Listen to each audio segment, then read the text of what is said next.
Hello everyone and welcome back to my channel. So today I am here to show you, I was gonna say my ever popular, highly requested what I eat in a day videos. So yeah, I'm just gonna show you everything that I ate on this day. I get a lot of comments from people saying like, what does Dan eat? And Dan kind of eats a combination of the food that I cook. He loves to cook food for himself as well. Sometimes he's out at meals with friends. Anyways, this was a lot of information for an intro, but with that being said, let's hop right in. Oh, by the way, I have a cold right now, so if I sound funny, that is the reason why. Okay, so first things first, please don't be mad at me for having avocado toast again. So I started off by toasting my sourdough bread. I've mentioned this before, but I like to eat real, pure sourdough bread, not fake sourdough bread. And you can spot the fake sourdough bread if on the ingredients list they list yeast, because that's not supposed to be there. And once my toast was toasted, I scooped out my avocado.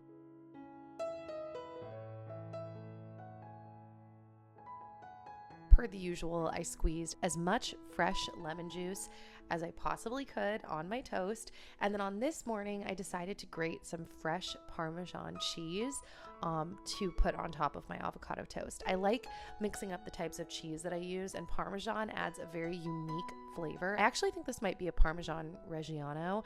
And then I took my chives, and chives also add a very specific kind of like oniony, garlicky flavor.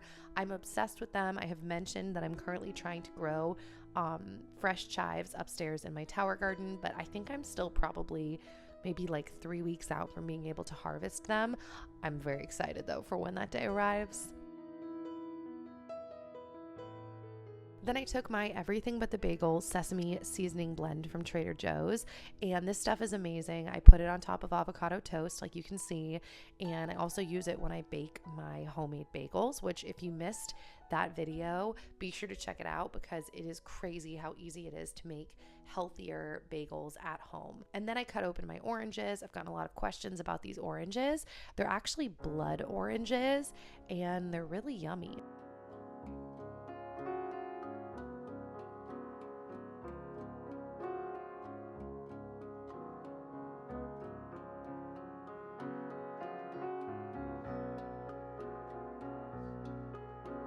Then I plated my avocado toast, and then I threw some blueberries on the side, and then I added some red chili pepper flakes, which honestly makes the toast amazing. I drizzled some olive oil on top and added some chunky sea salt as well. I love chunky sea salt. Getting that crunch of salt when you're biting your food is so good. And this was my breakfast. Like I said, please don't hate me guys for having avocado toast again. I swear I will be trying out some more recipes soon. I just haven't lately, and a lot of you guys seem to not mind. I don't know.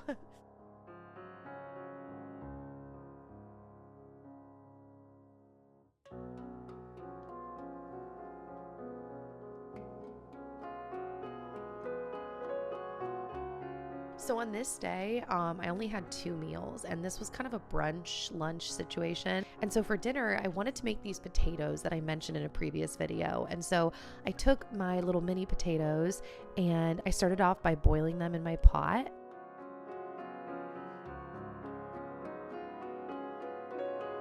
And then while those were cooking, I decided to start making my garlic lemon asparagus.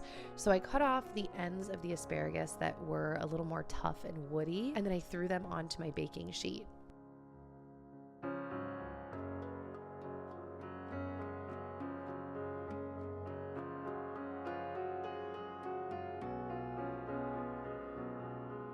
And once they were there, I doused the asparagus in lemon. I'm not kidding, guys. I will always try to find a reason to put fresh lemon juice on things.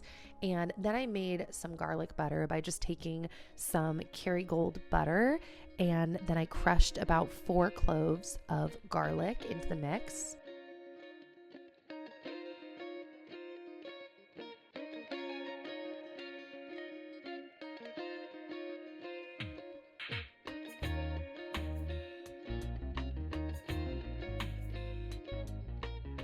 And then I took one of my little, I don't know what they're called, like pastry brush thingamabobbers, and I brushed the asparagus with the garlic butter. And then I also drizzled a little bit of olive oil on top because I think that olive oil and butter together taste delicious.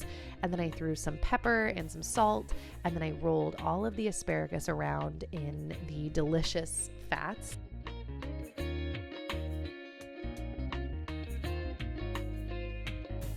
And then I took my lemon skins and I placed them on top of the asparagus to bake in the oven.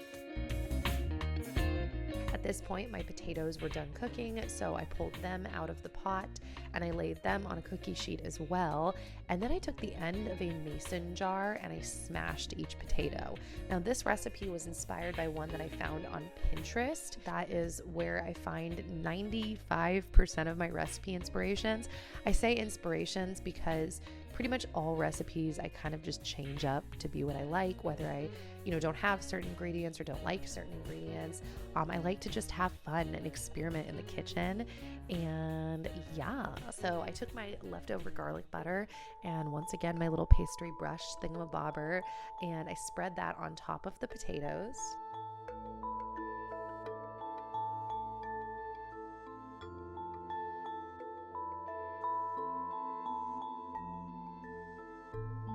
And then I took some grated Parmesan cheese and put that on the potatoes as well.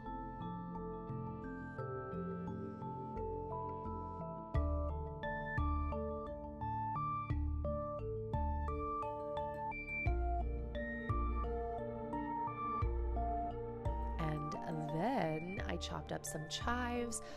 I've mentioned this before, I will find any reason to use all of the produce and herbs in my fridge, and I thought the chives would be amazing to put on top at the end. And then I threw my potatoes and my asparagus in the oven at about 425 degrees, and I let them cook while I, of course, watched Little House on the Prairie. Side note, my internet's down right now, so I can't watch any Little House on the Prairie. That's really a struggle when you're sick, and my neck is currently thrown out, so anyways, sad times. While I did that, Dan actually decided to cook up some steak for himself. I had a bite when it was done and it was all right. It's like this luxury meat that he ordered, I guess. That was Dan's plate. This was mine. And it was a yummy dinner. It felt very well-rounded and filling. And the asparagus was so bright and lemony and delicious, and the potatoes were super yummy as well. They honestly could have taken a little more butter, surprisingly enough. I know it looked like there was a ton there, but yeah, it was delicious. And then a couple of hours later, we decided that we wanted to make some popcorn using these ingredients. This will make the best popcorn of your life. I'm not even kidding you. And it's so basic. You literally just cook the popcorn kernels in the coconut oil, and then you add a ton of nutritional yeast when you're done, and some salt, and the sweetness of the coconut oil being offset by the nutritional yeast and the salt is it's so good. It's hard to not just keep eating it. And then I had a watermelon Waterloo, which Waterloos are basically LaCroix, and we just hung out and ate our popcorn. And we gave a couple to Bowser just because we give them everything. All right, guys, so that is it for this video. I know you guys like seeing food videos, and I hope that you liked this one. If you missed my last day in my life video, I showed what I ate in that video as well, as I do in all of my day in my life videos. So if you're craving more food content from me, be sure to always check those out, because what I eat in a day is a heavy part of a day in my life. So give this video a thumbs up if you like it. Don't forget to check out the info box, because I've been doing so many semi-secret, not so secret giveaways, and so you're not going to want to miss out on those. And I will hopefully see you guys back here very soon with another new video. All right, bye guys.